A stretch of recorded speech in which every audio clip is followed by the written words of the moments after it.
រៀមរាណាមុំស្តាប់រីយំនឹងខ្មុំក្រេបកា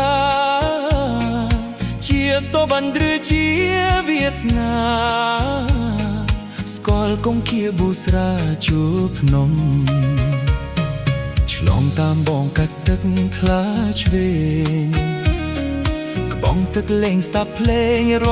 ងំគឺជាភ្លេងទឹកជ្រោះដងភ្នំហូបប្រគំខាត់ដំណើរយើង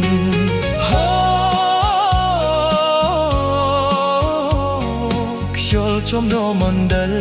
គិរីកាភ្ញីក្រអូបសពទីស្ទី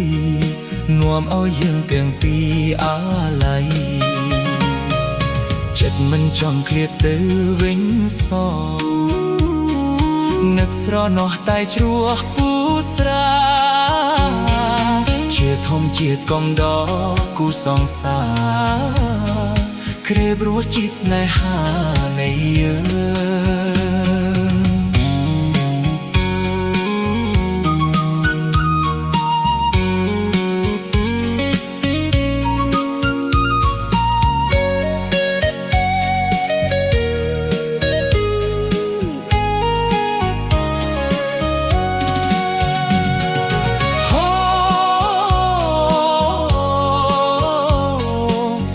ចំនោមណ្ឌលគិរីផ្កាភ្ញីក្រអូបសពទីស្ទី